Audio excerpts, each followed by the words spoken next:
কথার প্রেমে পড়ে গিয়ে কথার কাছে হেরে গেল অগ্নি।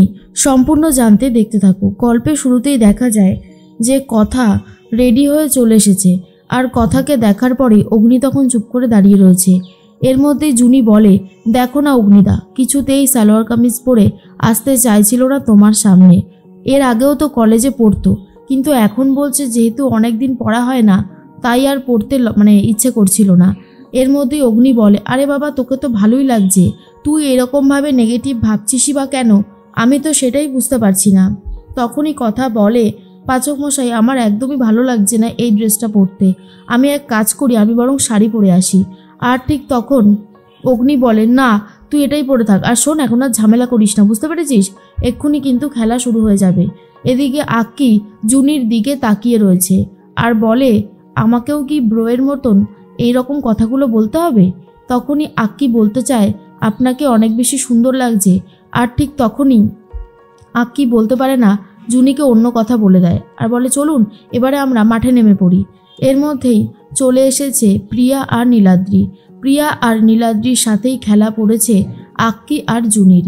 এরপর সবাই মিলে খুব চেয়ার করতে থাকে, আর আক্কি, জুনি, নীলাদ্রি, প্রিয়া খেলতে শুরু করে দিয়েছে। প্রথমবারই আউট করে দিয়েছিল প্রায় জুনিকে আর আক্কিকে, আর সেই জন্যই নীলাদ্রির ওপরে খুব খুশি হয়ে যায় প্রিয়া। প্রিয়া তো সবার সামনে নীলাদ্রিকে জড়িয়ে ধরে। তারপরেই নীলাদ্রি খুশি হয় আর বলে, রেডিও দিদিমণি, এটা কি করলেন? আমাকে এইভাবে জড়িয়ে ধরলেন, আমার তো বেশ ভালো লাগছিল। এর মধ্যেই হেরে যাচ্ছে নীলাদ্রি আর প্রিয়া, কারণ প্রিয়া ঠিক রকমভাবে মারতে পারছে না। অন্যদিকে জুনি বলে, আমি পারছি তো খেলতে অঙ্কিতবাবু? অঙ্কিত তখন বলে, হ্যাঁ খুব ভালোভাবেই পারছেন। এর মধ্যেই কথা তখন বলে, কিরে জুনি, তোকে এত নার্ভাস লাগছে কেন রে? জুনি তখন বলে, আরে কোথায় নার্ভাস লাগছে, বলছি শোন না কথা, আর একটু নিয়মকানুনগুলো আমাকে বলে দিবি? কথা বলে, আরে বাবা, তুই অঙ্কিতদের কাছ থেকে নিয়মকানুনগুলো জেনে নে না, তাহলেই তো হয়। তখনই জুনি বলে, কেন, তুইও তো এই খেলাটা খুব ভালো মতন জানিস, তাহলে তোর বলতে অসুবিধা হচ্ছে কোথায়? এরপর অগ্নি বলে, আরে বাবা, পার্টনারদের কাছ থেকে নিয়মটা শুনে নিলেই ভালো হবে, বুঝতে পেরেছো? নাও এবার তোমরা দুজন মিলে কথা বলে নাও। এরপর খেলার বিরতির সময় চলে গেছে, আবারও খেলা শুরু হয়। আর এর মধ্যে অঙ্কিত আর জুনি এতটাই ভালো খেলে যে নীলাদ্রি আর প্রিয়াকে হারিয়ে দেয়। এরপর তো এই রাউন্ডে অঙ্কিতরা জিতে গেছে, তাই পরের রাউন্ডে যে জিতবে তাদের সাথে খেলা হবে অঙ্কিতদের। এর মধ্যেই কথা বলে, পাচক মশাই, এইরকম আস্তে আস্তে একটু একটু করে কিন্তু ওরা কাছাকাছি চলে আসবে, বলুন? অগ্নি তখন বলে, সে তো ঠিকই, আর তুই কি শুরু করেছিস বলতো? তুই আবারও লস্ট হয়ে তাকিয়ে আছিস কেন? তোকে বারণ করেছিলাম তো যে লস্ট হয়ে তাকিয়ে থাকবি না।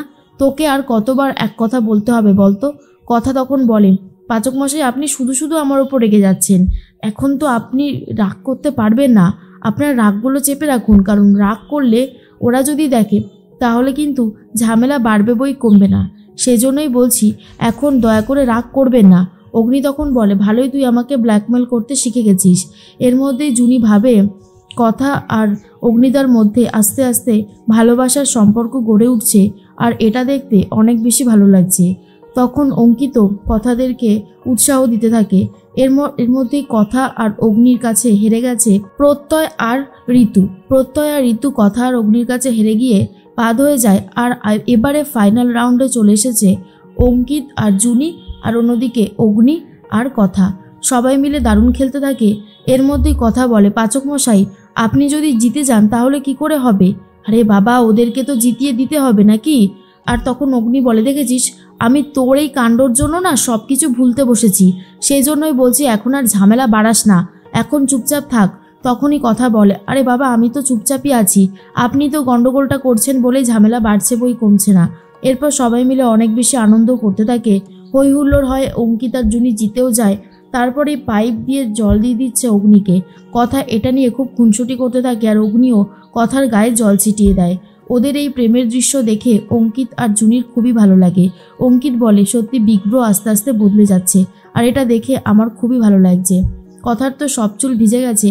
এরপরে অগ্নি বলে, নে এই হেয়ার ড্রায়ারটা রাখ, এটা দিয়ে চুলটা শুকিয়ে নে। হেয়ার ড্রায়ার ঠিক মতন ইউজ করতে পারেনি বলে কথার অনেকটা চুল উঠে যায়, আর সেই ক্ষত জায়গাটাতে কিছু একটা লাগিয়ে দেবে বলে ঠিক করেছে অগ্নি। আর বলে, এখন আমাকে এই সমস্ত কিছু করতে হবে। হ্যাঁ, আমি ভাবতেই পারছি না যে বাড়াবাড়িটা ঠিক কোন জায়গায় পৌঁছে গেছে। কথা বলে, আপনার জন্যই তো আমার চুলটা উঠে গেল, আপনি দেবেন না তো কে দেবে? আর অগ্নি তখন বলে, সেই জন্যই তো দিচ্ছি। শোন, তুই না আর বাড়াবাড়ি করিস না, অনেক বাড়াবাড়ি করেছিস এর মধ্যেই। আর এই করতে করতে অগ্নি আর কথা অনেক কাছাকাছি চলে আসে। কথা তখন বলে, দেখেছেন তো পাচক মশাই, এবারে কিন্তু আপনি আমার প্রেমে পড়ে যাচ্ছেন, আর শর্ত অনুযায়ী আপনি কিন্তু হেরে যাচ্ছেন। অগ্নি তখন বলে, আজ্ঞে না, সেটা হবে না, আমি হেরে যাব না, আমিই জিতব।